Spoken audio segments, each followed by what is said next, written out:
이 사례를 보면서 꼭 하고 싶은 말이 저는 있습니다. 우리 정규 학생 지금처럼 노력하면 이 문제 꼭 극복할 수 있어요. 우리 미래교육 플러스에서 응원하고 있다는 거 꼭 마음에 새겨두고 지금처럼 열심히 해주기 바랍니다. 화이팅!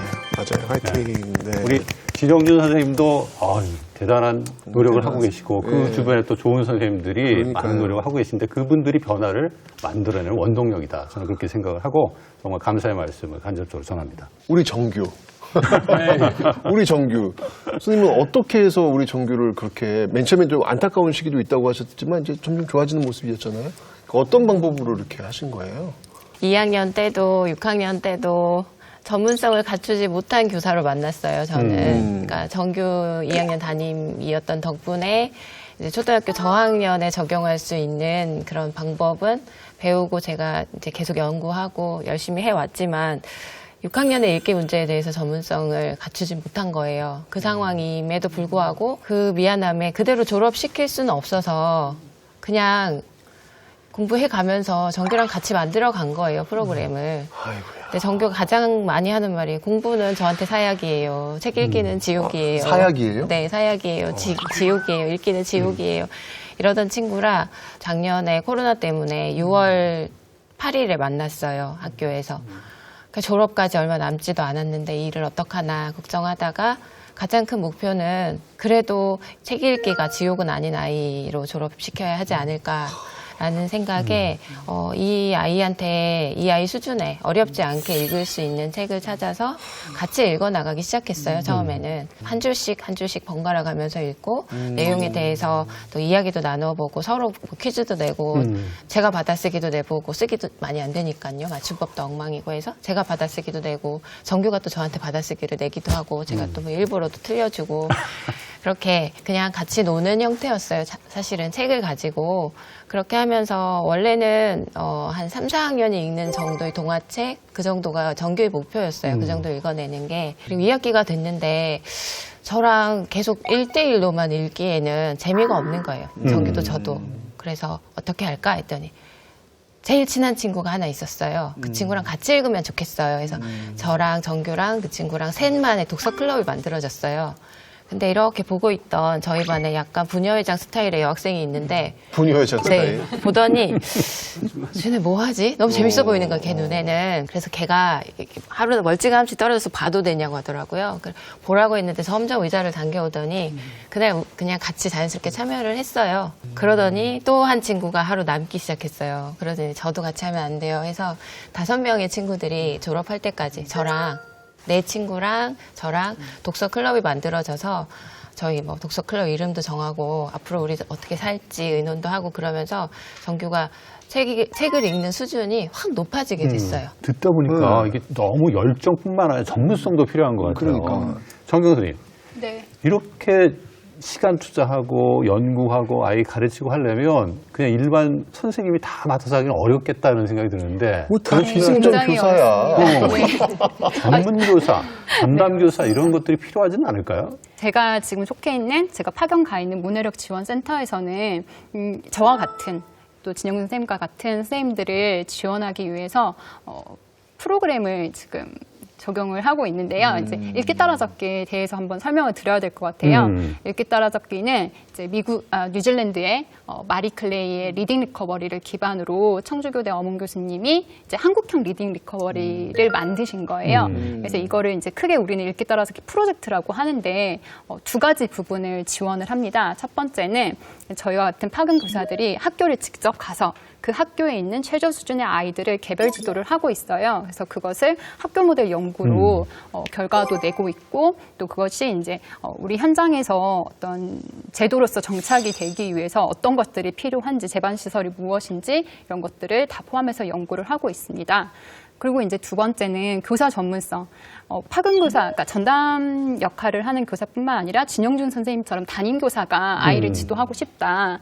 그러니까 이런 분들이 다양한 분들이 계시거든요. 그래서 초등학교 저학년, 전담교사든 담임교사든 그런 선생님들을 모두 대상으로 교사 연수를, 읽기 따라잡기 전문 교사 연수를 진행을 하고 있습니다. 지금 전국적으로 정규 연수가 이루어지는 곳은 충북, 세종, 전남, 울산 이렇게 연수가 진행되고 있고 이렇게 맛보기 연수로 경남이나 경북, 인천, 제주 이런 곳에서도 의뢰가 들어와서 저희가 또 가서 선생님들 뵙기도 하고 그랬거든요. 그리고 이제 또 학교 모델 연구 같은 경우도 처음에는 그 청주 교대가 있는 충북에서만 시작을 했었어요. 근데 그것이 이제 작년에는 충북과 전남, 그리고 이제 올해 같은 경우는 충북, 세종, 전남 이렇게 세 곳으로 확대돼서 이제 운영이 될 계획입니다. 앞에 지금 전남 교육청에 나오셨으니까 네. 전남 교육청 이런 제도 있다고 하던데 이 기회에 홍보 좀 해주세요. 아, 그럴까요? 네, 우리 전라남도 교육청에서 2020년부터 기초학력 전담교사제라는 걸 운영하고 있어요. 정경 선생님처럼 전문성을 가진 정규 선생님이 초등 1, 2학년 아이들의 초기 문해력과 기초 수해력을 애초부터 부진을 이렇게 조기 개입하겠다는 의미거든요. 그래서 초등 정규 교사 선생님들이 초기 문해력이 부족한 초등 1, 2학년 학생들 중에서도 최하위 수준 아이들을 정규 수업 시간에 별도의 공간에서 그걸 우리는 풀아웃이라고 표현하거든요. 그러니까 담임 선생님이 아닌 기초학력 전담교사와 별도 공간에서 1대1 학생에게 최적의 교육 방법을 적용하는 개별화 초기 문해력, 기초 수해력 수업을 하는 것을 기초학력 전담교사제라고 합니다. 네. 이 보다 더 전문성이 있을 것 같아요. 이 전문성을 갖춘 우리 선생님들이 아이들을 지도하면 어떤 모습을 지도할지 궁금하거든요. 한번 현장을 보시면서 이야기를 나누면 좋겠습니다. 문해력의 골든타임이라 불리는 초등 저학년. 이 시기를 지나기 전에 꼭 필요한 과정이 있습니다. 어떤 학생들이 읽고 쓰는데 어려움을 느끼는지 파악하고 적극적으로 지원하는 것이 중요한데요. 전라남도 나주시의 한 초등학교 1학년 학생들을 대상으로 검사에 나섰습니다.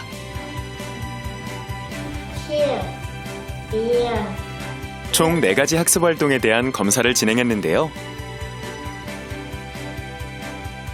검사 결과를 바탕으로 문해력 향상을 위해 도움이 필요한 학생들을 선발했습니다. 개별 수업 전, 학생들이 학교 생활에서 느끼는 어려움은 어느 정도일까요? 어떻게 보면 우리가 아주 낯선 환경에서 그 나라 언어를 모르는 환경에서 갔을 때 그 부딪히는 어려움과 비슷하다고 저는 생각을 했거든요. 글자를 모르겠어서 짜증났어요, 좀. 유치원에서 그거 제가 우유 준다고 그거 이름을 부르려고 했는데 한글을 몰라가지고 그때 20분 동안 계속 서 있었어요. 지난해 전라남도 교육청은 기초학력 증진을 위해 도내 22개 시군의 학교에 문해력 전담교사 34명을 파견했는데요. 선별검사를 통해 선발한 170명의 저학년 학생들을 대상으로 문해력 전담교사와의 1대1 개별 수업을 진행했습니다.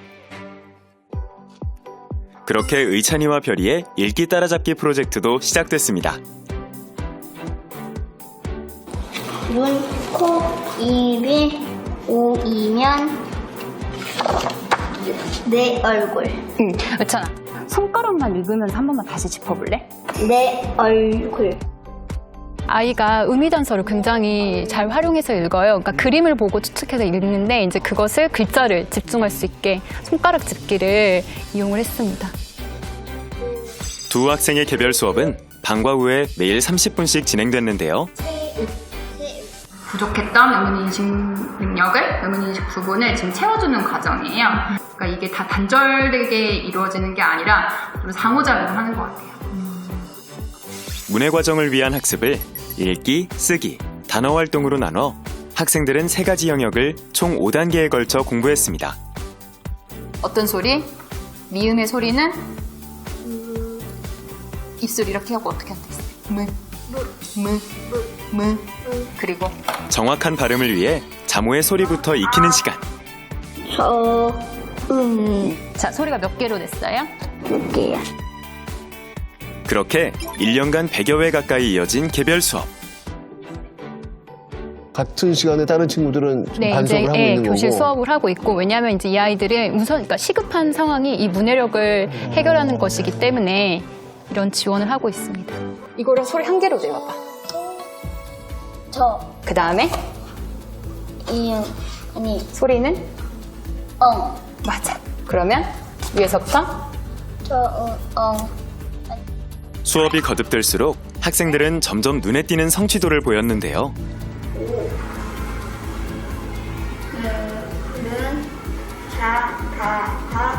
침대,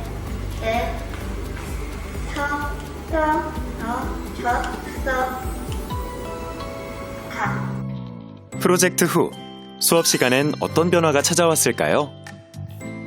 수업이 한창인 의찬이네 교실. 있는 방법 공부했었죠. 상대편에 돌을 넘어뜨리면 돼요. 씩씩하게 발표를 마쳤습니다. 한편 별이는 어떨까요?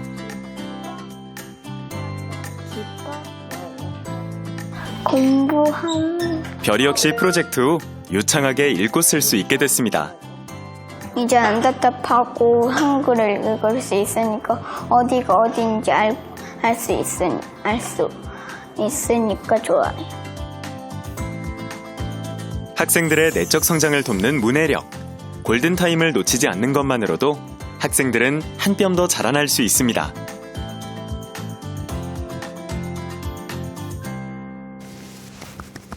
아까 의찬이가 네. 학생들 이름을 읽지 못해가지고 우유를 나눠줄 수 없어서 네, 너무 그게- 답답했다. 그 얘기가 정말 마음에 와닿는 근데 거예요. 그게 유치원 시절의 경험이거든요. 근데 그거를 저한테도 여러 번 이야기하고 인터뷰할 때도 그거를 여러 번 이야기했어요. 근데 그게 그만큼 그 아이에게는 어떤 트라우마라고 해야 되나? 하지만 네. 이제 읽을 수 있으니까 네, 이제 그만큼 그것을 자기가 그래서, 노력하면 네. 될 수 있다라는 또 네, 네. 경험도 한 거잖아요. 그렇죠? 네. 상당히 좋은 사실 경험인데. 문해력이 배우는 게 경험이에요. 그러니까 어떤 굉장히 실제적인 구체적인 경험을 통해서 아 내가 이거를 못하고 있구나 지금. 네. 나에게 필요하구나 이런 것들을 느꼈을 때 더 좀 동기화가 되고 이런 것들이 있고 반대로 그런 경험 실패의 경험들이 누적되면은 나는 정말 못하는구나 이렇게 좀 아까 말씀하신 것처럼 좀 그 자기 효능감이나 독자로서의 어떤 자기 개념 이런 거에 좀 부정적으로 영향을 미치게 돼서 사실은 가장 좋은 어떤 가르침 같은 것들은 구체적인 경험들을 우리가 아이들이 다양하게 좀 겪을 수 있도록 해주는 것들이 제일 좋은 것 같아요. 그렇죠. 하나의 지금 좀 솔루션으로 좀 볼 수 있는 게 핀란드에서 하고 있는 게 이 사람들이 독서의 제도화예요. 거기는 아주 교육부하고 문화부가 합쳤어요. 그래서 교육문화부라고 해서 정책적으로 학생들의 독서 문제 이런 것들을 아주 제도적으로 뒷받침해 주는 그리고 도서관을 잘 활용하게끔 하는 그런 거에 단적으로 뭐냐면 아까 잠깐 힌트가 나왔는데 그 교재를 따로 교과서를 안 쓰는 거예요. 책을 교과서로 쓰는 책을. 그래서 책을 읽는 게 자연스럽게 교과에서 이루어지도록 하고 또 뉴질랜드 같은 경우에는 선생님이 교과서 안 가지고 본인이 머티리얼 학습 교재 만들어서 하고 또 책을 충분히 활용하고 이런 이제 수업을 하거든요. 그러니까 우리 수업도 이제 그런 식으로 앞으로 많이 바뀔 거예요. 그런 식으로 좀 전체적인 교육 정책이나 시스템이 바뀌는 그런 이제 지원 정책이 있어야 될 거라고 봅니다.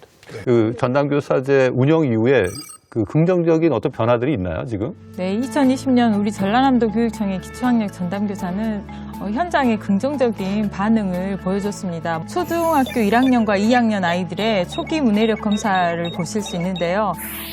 보시는 것처럼 아이들의 그 목표 도달 기준선을 훌쩍 넘는 지도 결과를 볼 수 있습니다. 음절 글자 읽기나 구절 읽기, 문장 받아쓰기에서 모두 아이들이 목표 도달 기준선을 충분히 도달했습니다.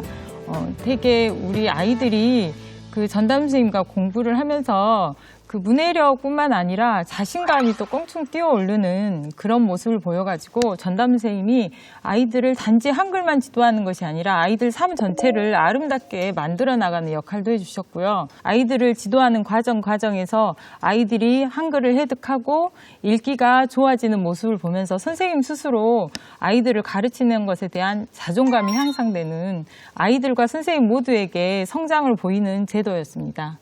근데 초창기에는 이제 전담 교사로 가야 되겠죠. 근데 사실은 이제 정부에서 도입하고자 하는 게 이제 그 다수의 교사로 지금 2인으로 생각하고 출발했지만은 3인까지도 지금 한 클래스에 넣겠다는 거예요. 근데 지금 이 문해 문제 이런 것도 선생님들이 지금 책임지는 방식으로 처음에 출발했지만 거기에 여러 선생님들이 사실 도와주고 그리고 그 학생들도 그 부진한 학생에 대해서 책임지는 방식으로 가야 되는 거예요. 그러니까 한 클래스에서. 그래서 학생들이 상호작용하면서 친구를 도와주고 보람을 느끼고 아이들을 도와주는 방식으로 협동 클래스로 이렇게 가야 되는 겁니다.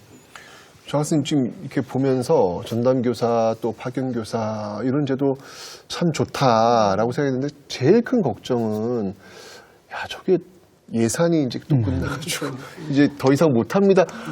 이런 게 너무 많았단 말이에요. 이런 것들을 좀 이렇게 보완하거나 좀 개선할 수 있는 어떤 그런 방법들은 전남교육청 갖고 계신지. 이 정책의 처음 시작을 이제 같이 했거든요. 제가 한 건 아니고 같이 했었는데 그 예산에 대한 걱정은 의외로 많지 않았어요. 그럼 갈 수 있겠네요. 그렇죠. 다만 저희가 이제 말씀하신 지속성이나 이런 걸 생각했을 때 일단 담임 선생님이 했어요. 하고 있는데 그럼에도 불구하고 담임 선생님의 어떤 그 지도하에서 아주 어려움을 겪는 아이들은 전담교사 선생님이 이제 전문성을 가지고 지도하시는 거죠. 그리고 그분들이 이제 정규 교사이기 때문에 굉장히 안정성 있고 그 지속 가능하다는 게 또 담임 선생님과 또 학년이 올라가다가 정규처럼 이 아이가 지속적으로 지원 가능한 그런 시스템을 계속 만들어 나가는 그런 제도입니다. 네. 어떻게 교육청에서 이렇게 얘기했는데 자 이제 현장 얘기를 한번 들어봐야 할 것 같아요. 뭐가 더 필요하신지, 뭐가 더 보완해야 되는지 적나라하게 한번 좀 말씀해 보시죠. 이거는 경제의 논리로 접근할 문제는 아닌 것 같아요. 우리나라에서 태어나서 살아가는 한 아이의 인생이 걸린 문제이기 때문에 좀 더 큰 틀에서 바라봐야 할 것 같고요. 여기에서 가장 중요한 문제는 교사가 가진 전문성인 것 같아요. 저도 뭐 아직 다 갖췄다고는 생각하지 않지만 그래도 좀 정규 덕분에 빨리 시작할 수 있었고 그나마 좀 체계적으로 가고 있는 것 같아요. 작년에 코로나가 터지면서 기초학력이 또 집중을 받으면서 좀 제일 걱정되는 부분은 할 수 있는 교사가 제대로 서야 되는데 혹시나 너무 빨리 가다가 그 부분을 놓칠까 봐 제일 걱정이 돼요. 그 초기 문해력을 지금 공교육에서는 초기 문해력이 빈자리가 굉장히 커요. 2000년부터 시작된 7차 교육 과정에서 국어과 교육은 정말 이제 빈구멍이 크게 생길 수밖에 없는 교육 과정이었어요. 그걸 느끼고 지금도 변해가고 있지만 그때부터 한 20년이 지났죠. 그러니까 초등교사들은 그게 초등교사의 역할인지 모르고 지나온 세월이 상당히 길어요. 저 또한 2002년에 발령을 받았는데 굉장히 다른 언어 교육 접근 방법으로 교육을 받았고 그렇게 하면 되는 건 줄 알고 살았어요. 그 20년을. 근데 정교를 만나면서 아니라는 걸 알고 나름의 방법을 찾은 거죠. 근데 교사들이 저는 잘못했다는 생각은 안 들어요. 교육 과정이 그랬고 충실하게 따랐을 뿐이에요. 근데 어쨌든 빈자리가 생긴 건 인정을 해야 하는 문제라고 생각을 해요. 근데 이렇게 급박하게 가다가 정말 제대로 된 교사가 공교육의 그 빈자리에 서야 하는데 막 빨리빨리 정책이 앞서갈까봐 그게 가장 큰 걱정이에요. 네. 그래서 이 문제를 공교육의 책무라고 정확하게 공교육에서 인정을 하고 그리고 이 정책을 제대로 교사 교육도 제대로 시키고 정책도 제대로 이끌어갈 국가적인 기구가 마련돼야 하지 않을까 하는 생각이 저는 이 공부를 해가면서 가장 많이 들어요. 이 초기 문해력에 대한 지원은 공교육의 책무성이다. 그 얘기를 좀 나눴는데 이런 책무성으로서 초기 문해력 교육 지원 제대로 하기 위해서는 어떤 제도적 그 보완이 필요한지 좀 저희가 살펴볼 필요가 있을 것 같습니다. 조 교수님. 네, 이걸 제도화할 때 사실 좀 여러 가지 주의할 점들이 있는데, 그러니까 예를 들면 큰 어떤 제도나 정책을 만들어놓고 이걸 일괄적으로 학교에다 다 해라 이런 방식은 늘 좀 부작용이 있어요. 그 문제 해결의 핵심은 우리 두 분 선생님 오늘 나오셨지만 선생님들이 얼마나 잘 할 수 있게 도와줄 수 있는가 그런 게 가장 중요한 것 같습니다. 그래서 첫 번째로는 이 문해력에 대한 전문적인 이해를 갖고 있고 또 그렇게 가르칠 수 있고 또 평가도 할 수 있고 진단도 할 수 있는 그에 맞게 처방도 할 수 있는 그런 리터러시 스페셜리스트 또는 리터러시 코치 이런 전담교사 우리 하는 것들이죠. 그런 제도가 분명히 좀 필요하다고 생각하고 지금 우리가 그 학령 인구가 줄어든다고 해서 교사 수를 줄이려고 하잖아요. 그거 아닌 것 같아요. 더 안 뽑고. 그러니까. 그럴 필요가 없어요. 지금 선생님들의 이렇게 좀 경험이 많고 이런 선생님들이 그런 전담 교사들을 하시면 됩니다. 네, 그런 것들이 있습니다. 그리고 또 하나는 아이들이 성장하는 공간은 학교에서만 성장하는 건 아니거든요. 가정에서도 성장하고 길을 걷다가도 성장하고 도서관에서도 성장하고 가정과 지역 공동체, 도서관, 그다음에 학교 이런 어떤 그 핵심 어떤 그런 장소들이 잘 연계가 될 필요가 있다고 생각해요. 그래서 뭐 예를 들면은 부모들한테 어떤 이런 문해력 지도를 할 수 있는 정보 같은 것들을 뭐 조금씩 이렇게 그 텍스트 메시지 같은 걸로 이렇게 보내준다든가 잠깐이라도 뭐 아이들하고 함께 책을 읽어볼 수 있는 시간을 갖는다든가 어떤 좋은 필요한 어떤 질문들을 아이들에게 좀 할 수 있게 좀 유도를 해준다든가 이런 식으로 좀 학교와 가정과 그다음에 지역 공동체 특히 도서관을 중심으로 한 이런 그 어떤 연계들이 잘 이루어지는 게 중요하지 않을까 이렇게 생각해 봅니다. 예. 사실 공교육 내에서 이 초기 문해력의 어려움을 겪는 아이들을 놓치지 않고 이 아이들을 성장할 수 있도록 키워주는 것 되게 중요할 것 같습니다. 앞으로 이 초기 문해력 향상을 위한 교육 어떤 방향으로 가야 될지 마무리 말씀 간단하게 부탁드리겠습니다. 조 교수님. 네. 저는 일단은 좀 관점의 전환이 필요하다고 생각해요. 우리가 이제 문해력 이런 걸 접근할 때, 이제 물론 이것이 학습의 가장 기본적인 수단이고 도구이고, 그래서 굉장히 중요하지만, 그렇다고 해서 이걸 안 하면 완전히 공부를 못하고, 뭐 완전히 그 실패하고 이렇게 된다라는 어떤 극단적인 좀 그런 이해는 좀 벗어났으면 좋겠고, 이것이 우리 아이들의 삶을, 그러니까 한 시민으로서, 건강한 시민으로서 바로 설 수 있게, 그다음에 여러 가지 사회적 과정에 참여할 수 있게 도와줄 수 있는 굉장히 중요한 수단이고 도구이다라는 관점에서 좀 접근을 했으면 좋겠습니다. 그리고 우리 어른들이 스스로 좀 독자가 됐으면 좋겠어요. 잘 읽는 사람, 잘 쓰는 사람. 어른들이 함께 있는 게 굉장히 중요합니다. 아이들도 함께 있는 게 중요하고 어른들, 아이들 같이 있는 것도 중요하고 그다음에 이게 특정 시기에 대한 관심, 그러니까 우리가 그 1학년 뭐 이렇게 초등 저학년 이 시기에 사실 우리 부모님들 유아 시기 때 엄청나게 관심을 두거든요. 시간과 돈을 굉장히 많이 투자하는데 아이들이 이제 고학년 되고 중학교 가고 이러면 별로 신경 안 써요. 그냥 학원에서 다 알아서 해주니까. 그러니까 이런 기본적인 아이들이 무엇을 할 수 있고 무엇을 하고 싶어 하는가에 무엇이 필요한가에 대한 어떤 관심을 좀 꾸준하게 가져갈 필요가 있지 않을까. 좀 그런 인식을 가졌으면 좋겠습니다. 예. 네. 실장님. 아까 이제 선생님께서 경제적 논리로 접근을 하는 게 아니다, 뭐 그렇게 말씀하셨는데 사실은 경제적으로 볼 때도 그게 더 이득이라고 봐요. 교육 효과. 왜냐하면은 우리가 교육 투자 곡선을 보면은 어렸을 때 투자한 것이 엄청 지금 그 프로덕트가 높다는 결과가 계속 나오고 있거든요. 그러니까 그런 부분에서 과감한 투자가 필요하다, 교육 투자가. 그래서 리터러시 교육에 대한 투자를 과감하게 할 필요가 있다. 정책적으로 지원하고 선생님들 문제뿐만 아니라 그런 부분을 얘기하고도 싶고 교사와 또 학생의 상호작용, 부모와 상호작용, 친구 간의 상호작용 이런 그 상호작용의 그 기회를 많이 만들어주는 거. 그게 생활 속에서도 그렇고 이렇게 되면 그 충분히 극복할 수 있다 이렇게 네, 다행이네요. 그렇죠. 그 기초학력 전담교사제는 그 초등 저학년 아이들의 어떤 문해력, 수해력을 그 예방적 접근을 하는 일이에요. 그렇기 때문에 이 정책이 이렇게 시작됐을 때 정말 새로운 시도였고 또 이제 선생님 말씀하신 대로 굉장히 이제 밖에서 봤을 때 굉장히 불안하게 느껴요. 저 장학사가 바뀌면 저 일이 계속 될까?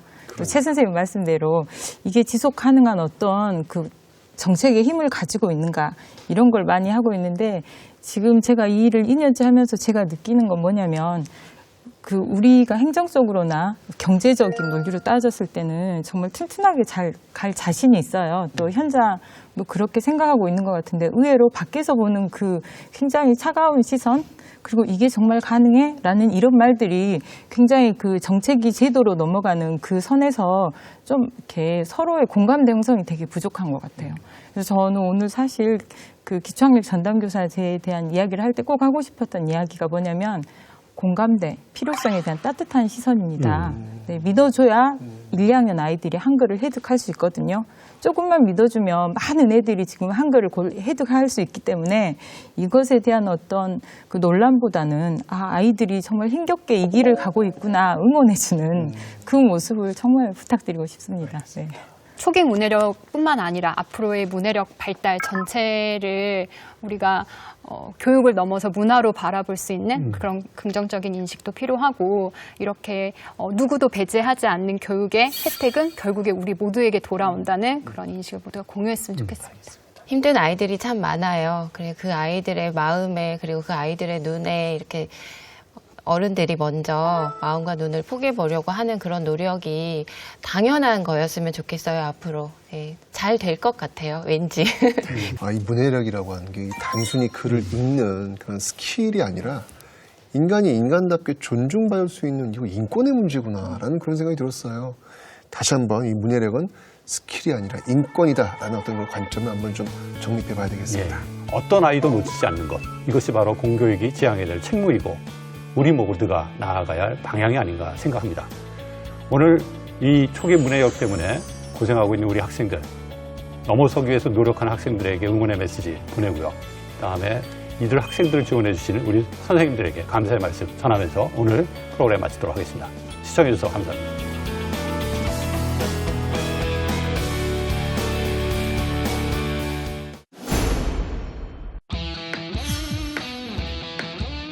초등학교 4학년쯤 그때부터 안 읽었어요. 어떻게 3년 동안 한 권도 안 읽었어요? 피면서 한숨부터 굉장히 많이 나오는. 읽는 사람은 읽지만은 안 읽는 사람은 안 읽을 것이다. 책에서 본 것을 눈으로 확인했을 때 아이는 책에 흥미를 느낄 수 있다.